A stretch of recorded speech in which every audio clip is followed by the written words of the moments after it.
Berarti DPR-nya sekarang plus DPD 2/3 harus setuju untuk memakzulkan. Nah, jadi tantangan politiknya luar biasa besar. Tapi saya taruh aja dulu di atas meja, nanti kita diskusikan. Karena menurut saya barangkali ini juga sesuatu yang harus kita olah, bukan hanya politik formal. Tapi masuk saya poin yang berikutnya. Persoalan kita adalah jangan sampai kesalahan-kesalahan baik oleh Fufu Fafa maupun oleh bapaknya itu kita diamkan dalam konteks negara hukum. Baik, terima kasih. Selamat siang. Assalamualaikum warahmatullahi wabarakatuh. Menjawab pertanyaan Mas Lukas tadi, saya kira ada 4 hal yang ingin saya bicarakan ya. Yang pertama aspek hukumnya Fufu Fafa, kedua aspek hukumnya bapaknya, dan yang ketiga nanti saya kasih kerangka sedikit soal negara hukum. Dan yang keempat nanti saya kasih yang agak di luar hukum tapi membuat kita agak kesulitan bergerak.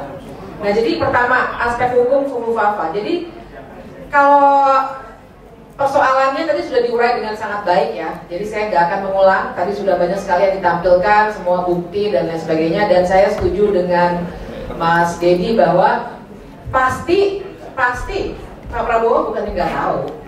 Ya nggak mungkin lah. Kan semua aparat negara itu lapornya pada presiden pada akhirnya. Dan sebelum itu pun kita semua paham bahwa tangan-tangan dan jaringannya Pak Prabowo juga sangat kuat pun sebelum jadi presiden. Jadi kalau dia nggak tahu ya nggak mungkin. Nah, jadi pertanyaannya adalah kenapa sampai sekarang dan sampai pelantikan belum ada tindakan apapun dari kekuasaan itu sendiri. Nah, jadi Ibu dan Bapak sekalian, saya ingin membahasnya pertama-tama dari aspek timeline dulu deh. Dari segi timeline, jangan lupa bahwa besok kita masih punya kerjaan politik yang namanya nyoblos pilkada.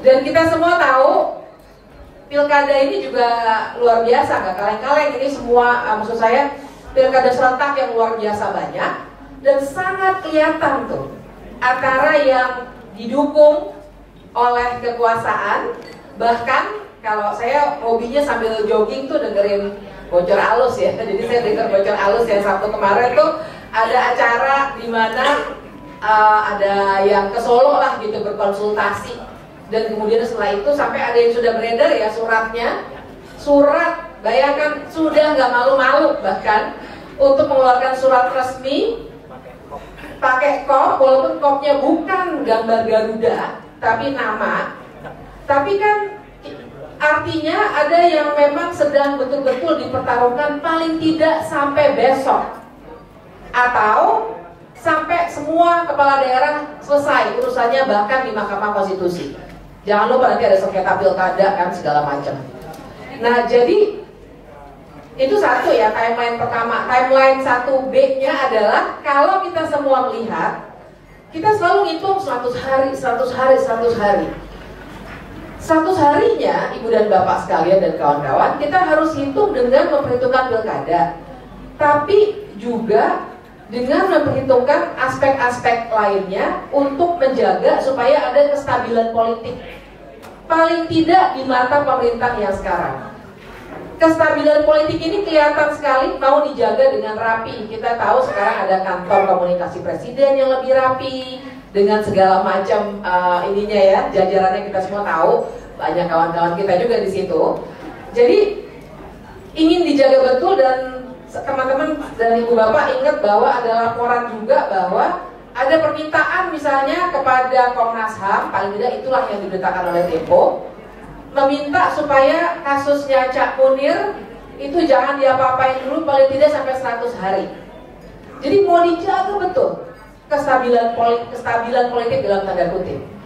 Nah, jadi itu yang harus kita baca untuk menjawab pertanyaan, apakah nanti akan ada sesuatu setelah 100 hari?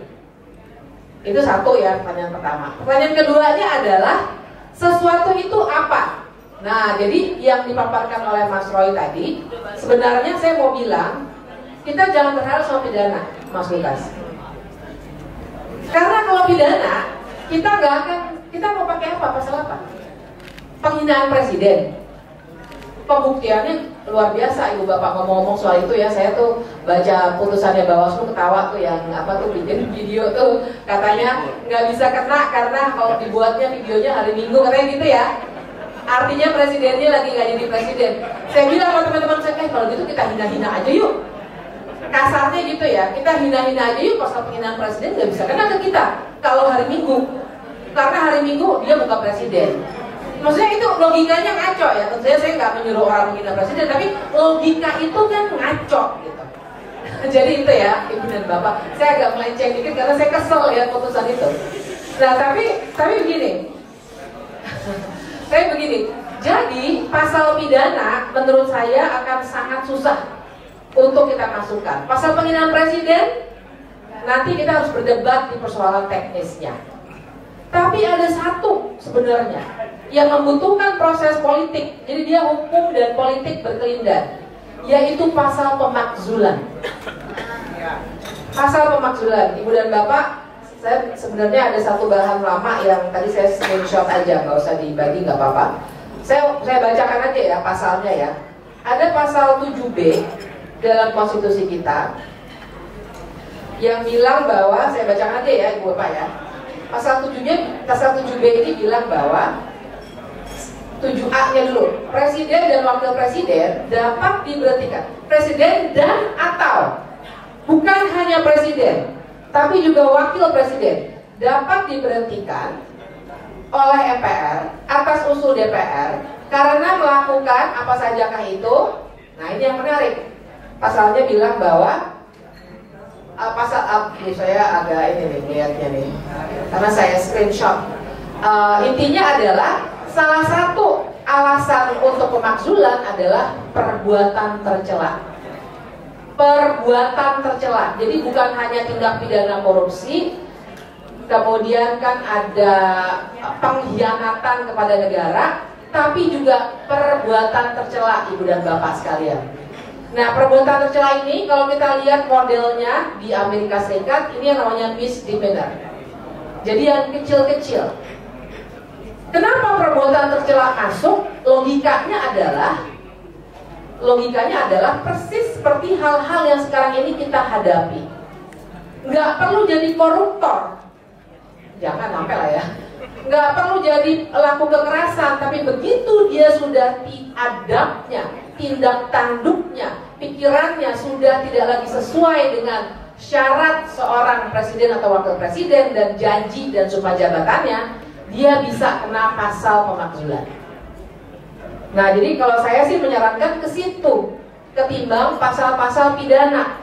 Karena kalau pasal pidana nanti kita akan ribet lagi dengan persoalan-persoalan teknisnya, terutama ini adalah pejabat negara. Ibu dan Bapak tahu kalau pejabat negara itu artinya juga secara pelaporannya misalnya ke polisi. Misalnya polisi ya, kalau pasal biasa penghinaan presiden atau undang-undang ITE dan lain sebagainya, kita kan kalau lapor ke polisi.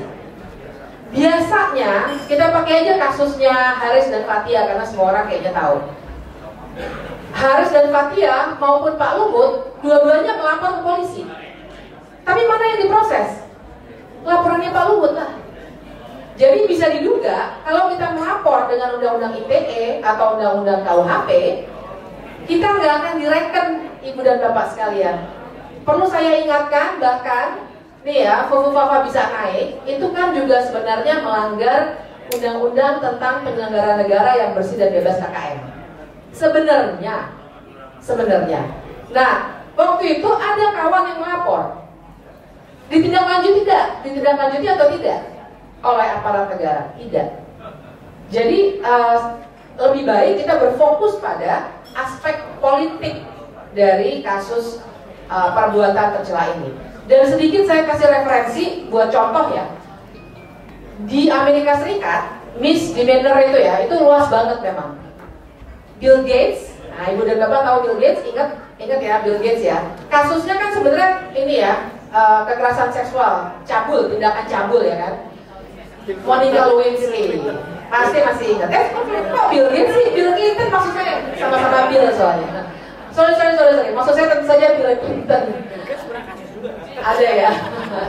Bill Clinton kasusnya adalah tindakan cabul dengan Monica Lewinsky. Tapi waktu dia diupayakan untuk dimakzulkan, tapi gagal ya Ibu dan Bapak. Yang dipersoalkan adalah kebohongannya kepada publik. Karena dia ngaku di hadapan publik bahwa saya tidak melakukan itu. Belakangan terbukti. Wah, jadi itu legal battle-nya luar biasa. Saya sendiri mengikuti karena itu menarik sekali. Karena dia pakai, ya di mana-mana kayaknya politisi sama ya. Kalau ada aspek hukum tuh belok-beloknya banyak sekali gitu. Nah, jadi waktu itu yang dia dipakai bukan tindakan cabulnya Bill Clinton itu sendiri terhadap atau kebalik Monica Lewinsky, tapi kebohongan dari Bill Clinton bahwa dia tidak pernah melakukan tindakan cabul itu. Nah, itu satu ya, Fufu Fafa. Yang kedua, PR dari Mas Lukas adalah bapaknya. Nah, kalau bapaknya saya kira saya sudah banyak ya, dan sekarang persoalannya gini. Tentu saja kita tidak lagi bisa pakai pasal 7A itu. Karena Jokowi bukan lagi presiden.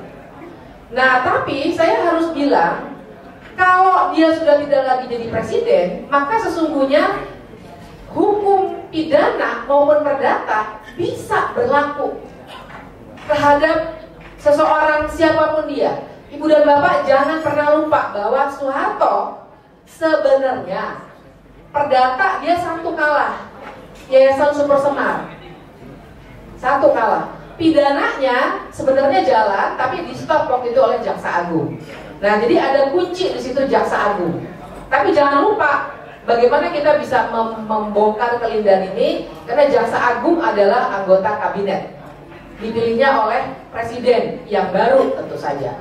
Nah, jadi ini mungkin barangkali sesuatu aspek politik yang nanti oleh para narasumber yang lain bisa digali lebih lanjut.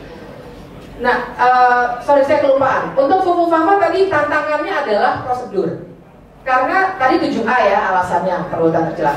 Prosedurnya adalah DPR harus bersepakat dulu 8 fraksinya untuk bilang bahwa ini ada pelanggaran konstitusi. Itu aja udah menantang. Pasti nanti Bang Deddy saya kira harus mengulasnya ini. Sangat-sangat menantang pasti. Kalau DPR sudah setuju, DPR harus mengirimkannya ke Mahkamah Konstitusi. Mahkamah Konstitusi akan memeriksa secara hukum. Kalau terbukti, nah mungkin nanti Mas Roy bisa dipanggil oleh Mahkamah Konstitusi, maka Mahkamah Konstitusi akan ngirim balik ke DPR, kemudian DPR bikin sidang MPR. Berarti DPR-nya sekarang plus DPD 2/3 harus setuju untuk memakzulkan. Nah, jadi tantangan politiknya luar biasa besar. Tapi saya taruh aja dulu di atas meja, nanti kita diskusikan. Karena menurut saya barangkali ini juga sesuatu yang harus kita olah, bukan hanya politik formal. Tapi masuk saya poin yang berikutnya. Persoalan kita adalah jangan sampai kesalahan-kesalahan baik oleh Fufu Fafa maupun oleh bapaknya itu kita diamkan dalam konteks negara hukum. Masalahnya adalah, Ibu dan Bapak, ini akan jadi presiden. Sekarang saja bahwa Soeharto belum pernah diadili secara pidana dijadikan referensi secara salah, seakan-akan presiden kebal hukum. Padahal tadi makanya saya ingatkan, sebenarnya udah mulai, cuma di stop secara politik. Nah, yang saya khawatirkan kalau kita bahkan tidak memulainya, yang akan terjadi adalah bangsa ini akan selalu mengingat bahwa kekuasaan tidak bisa dicek. Dan ini bahaya buat kita ke depannya. Dan yang terakhir, tadi saya poin terakhir gini. Masalahnya adalah kalau Milan Kundera sering banget sudah dikutip ya, udah agak-agak ini ya, udah agak terlalu pasaran barangkali dikutip, tapi tetap relevan. Perjuangan melawan kekuasaan adalah perjuangan melawan lupa. Nah, yang saya khawatirkan Ibu dan Bapak sekalian, secara hukum sulit, secara politik Nampaknya makanan lebih menarik daripada omongan. Ya sudah, nggak apa-apa. Untuk yang tertarik makanan nggak apa-apa. Tapi saya mau bilang, yang saya khawatirkan kalau hal ini tidak kita narasikan terus-menerus, ini akan tenggelam. Bukan hanya secara hukum, di media sosial sampai udah ada yang nyela-nyela, oh Fufu Fafa itu Roy Suryo gitu kan. Itu kecil-kecil Ibu dan Bapak. Tapi nanti kita bisa tanya lagi sama Mas Roy, bagaimana peternakan buzzer itu jalan terus. Barangkali di sini juga ada. Nah, tapi saya nggak soal kalau pada kita, saya kira kita semua udah biasa dengan itu. Persoalannya adalah sebagai bangsa. Kalau adik-adik kita, anak-anak kita, cucu kita sampai 10-20 tahun kemudian selalu percaya bahwa kekuasaan tidak bisa diawasi, tidak bisa kena akibat hukum dan politik, bangsa ini lama-lama tidak akan bisa punya negara hukum. Dan buat saya itu yang paling berbahaya. Oke ya. Terima kasih Mbak Fitri. Tampaknya sudah loud and clear ya, sudah sangat jelas memperkuat bukti-bukti dari